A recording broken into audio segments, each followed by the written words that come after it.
শুধুমাত্র আলু দিয়ে তৈরি পটেটো বল। রেসিপিটা বানাতে যতটা সহজ, খেতেও তেমনি অসাধারণ। নমস্কার বন্ধুরা, কেমন আছেন সবাই? Welcome back to my family kitchen.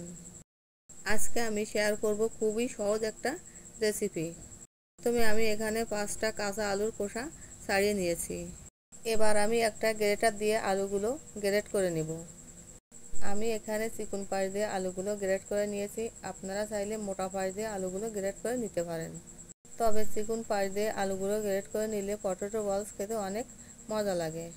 এখন আমার সবগুলো আলু ভালোভাবে গ্রেট করা হয়ে গেছে। এবার এই আলু কুচিগুলোকে কয়েকবার পরিষ্কার জল দিয়ে ভালো করে ধুয়ে নিতে হবে। যতক্ষণ পর্যন্ত আলুগুলো থেকে পরিষ্কার জল বের না হয় ততক্ষণ পর্যন্ত আমি আলুগুলো ভালো করে ধুয়ে নেব।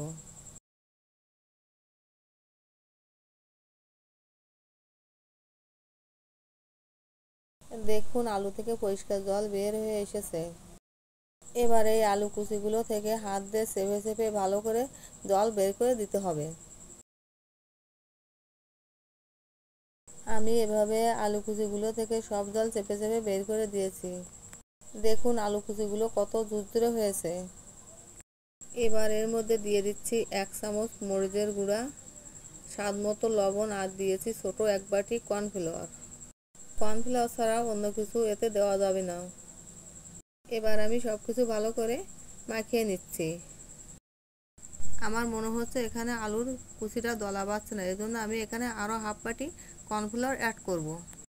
আবারও আমি সব কিছু ভালো করে মাখিয়ে নিচ্ছি।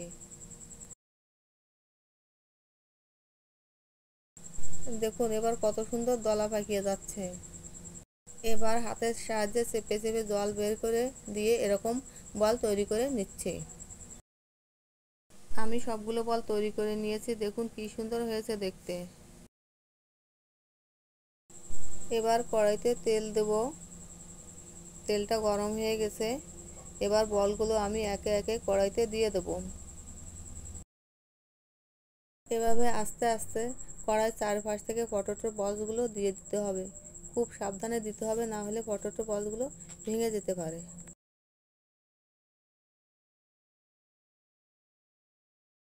আমি সব পটেটো বলগুলো দিয়ে দিয়েছি। এবার একটা খুন্তি দিয়ে খুবই সাবধানে উল্টে পাল্টে দিতে হবে, যাতে পটেটো বলগুলো ভেঙে না যায়।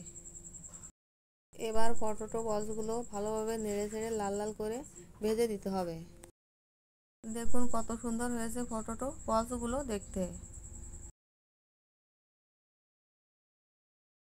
একইভাবে আমি বাকি পটেটো বলগুলো ভেজে নিব। পটেটো বলসগুলো খেতে কী যে মজা আপনাদের বলে বোঝানো যাবে না।